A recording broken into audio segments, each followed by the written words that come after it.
Bonjour, je suis Pascal Elbé et je suis le réalisateur d'un film qui s'appelle En effet pour s'entendre, qui va bientôt venir vous rencontrer à Angoulême pour son festival.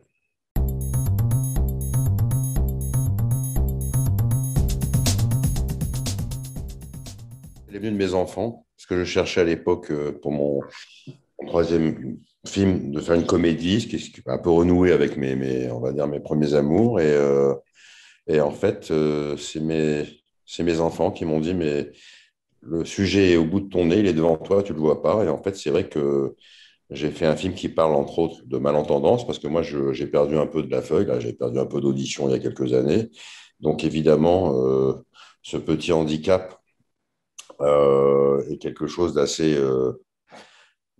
enfin, je ne soupçonnais pas, mais c'est très cinématographique, c'est très... Vous savez, ça fait partie de ce handicap dont on peut se moquer. Évidemment, on peut faire parfum de femme avec un non-voyant, c'est quelque chose de poétique et fort. Parfum de femme avec un sourd, ce ne sera jamais le cas. Ce sera toujours quelque chose d'assez pathétique et drôle.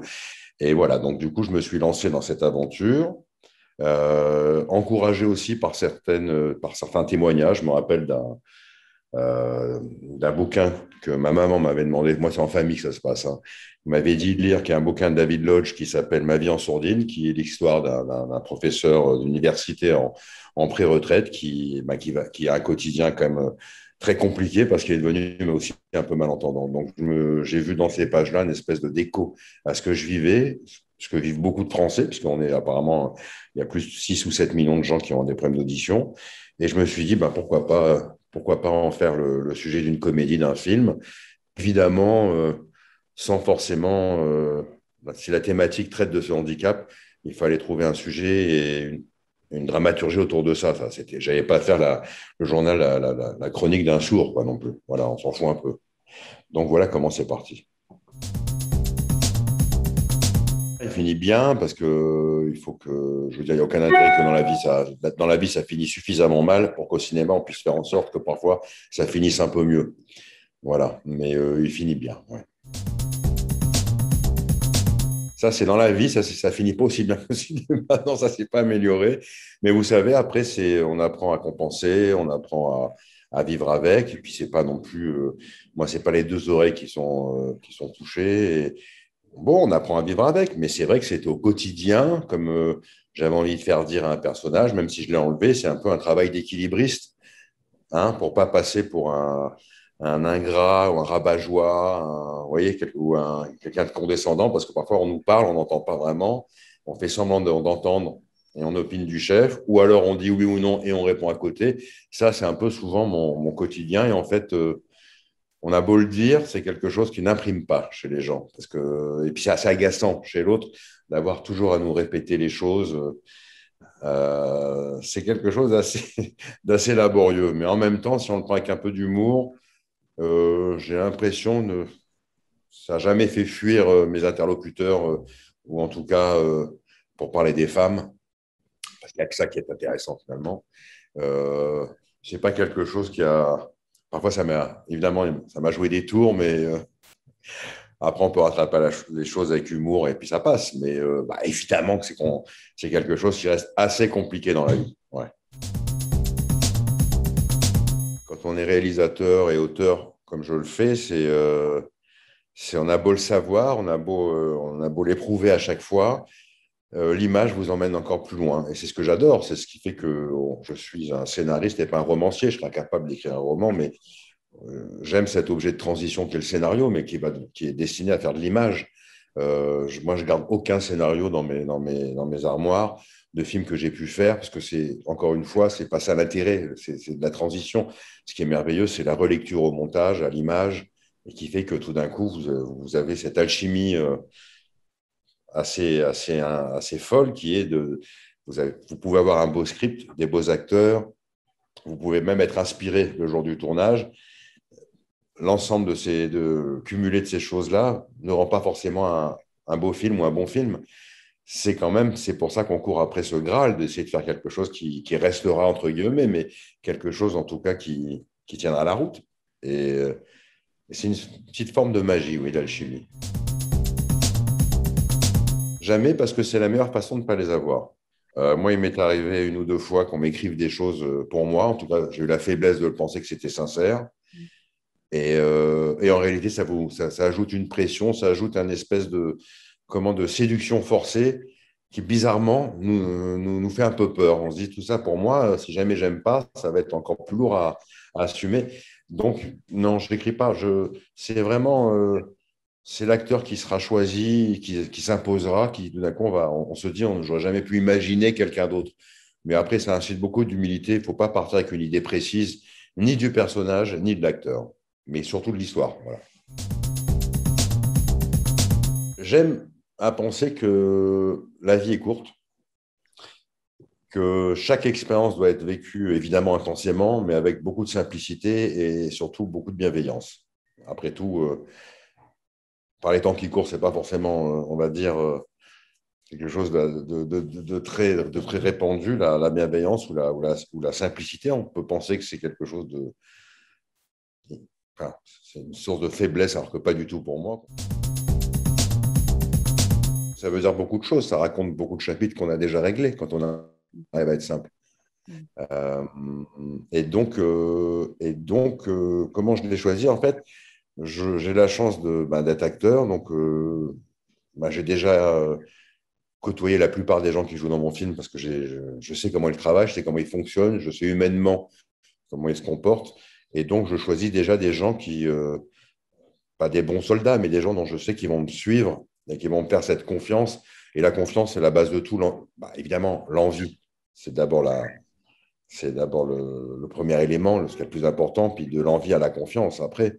Mais que ce soit Soren Kiberlin, Emmanuel DeVos, c'est des gens avec qui j'avais déjà travaillé, tourné, et avec qui je suis resté toujours très proche. Et j'allais dire que c'est un peu mon noyau, pas dur, mais mon noyau souple. C'est un peu ces gens-là qui m'accompagnent dans ma vie. Donc, je pense à eux, et puis qui me font l'amitié de me dire oui ou non, mais vite. Ça représente un héritage parfois lourd, mais passionnant à défendre. Et ça représente surtout, pour nous qui sommes d'accord, nous essayons d'être des gens d'image, mais les gens qui ne se sont inspirés que de l'image, ça n'a pas donné des choses qui resteront. C'est d'abord les mots qui comptent, c'est les mots qu'on met en image. On est des conteurs, donc la francophonie, c'est défendre oui, notre langue qui est vivante, qui évolue, parfois pas forcément pour le meilleur, mais tout part du mot. Et je dis souvent, quand on demande des conseils, ce qu'il ne faut absolument jamais donner, parce que on a une vie entière pour se faire conseiller tout seul déjà. Mais c'est vrai que j'allais dire, la seule chose que je pourrais, comment dirais-je, conseiller, c'est d'abord, quand on veut faire ce métier, d'abord, euh, c'est de nourrir sa réflexion. Et on la nourrit comment? Oui, d'accord, en regardant des films, mais c'est surtout en lisant. C'est le texte, moi, qui m'a nourri. C'est mes lacunes de cancre quand j'étais plus jeune, que j'ai rattrapées par la suite, qui m'ont énormément apporté. C'est la seule façon de contrer cette solitude dans ce métier, c'est par le mot, par le texte, la francophonie. J'ai travaillé beaucoup, par exemple, au Québec.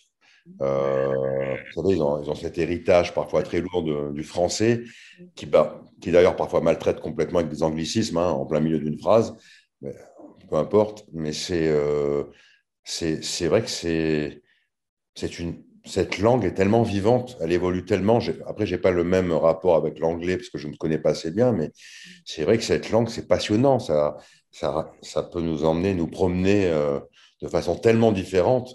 Je pensais à ça il n'y a pas si longtemps, où finalement, sur le prochain film que j'ai écrit, euh, ça part d'une phrase, ça part d'une formulation. Et si je n'ai pas cette phrase et cette formulation, je n'ai pas mon sujet. Et je n'ai pas tout d'un coup une aventure qui peut peut-être me promener encore pendant 2 ou 3 ans. C'est fou, la puissance d'un mot. Tout vient de l'écrit, tout vient du mot. Tout vient du mot, absolument. Et ça, je l'ai découvert très tard. Très tard parce que, vous savez, c'est découvrir on va dire, la personne avec qui vous vivez depuis si longtemps. Et puis un jour, miracle, vous la découvrez, vous la regardez et vous dites, ah oui, c'est tout ça derrière. Je, fais- je pense qu'il y a beaucoup de choses sont écrites. Je ne dis pas que tout est écrit, mais beaucoup de choses. Je ne pensais pas avant parce qu'on était, vous savez, on est jeune, on avance, on fonce. et on veut se faire entendre. Et puis, avec le temps, on apprend à écouter. Hein. Ouais, par rapport au sujet de mon film, on apprend à écouter, à réfléchir un peu plus, à se poser. Et c'est vrai que j'ai découvert qu'en fait, j'ai l'impression que beaucoup de choses sont écrites, sont déjà écrites. Ça donne un peu plus de, on va dire, d'écoute et de conviction, mais surtout d'humilité. J'ai fait juste une petite projection pour mon équipe, mais c'est la première fois que le film va être présenté en public. Donc, évidemment, c'est important. Hein. Ça va être très fort.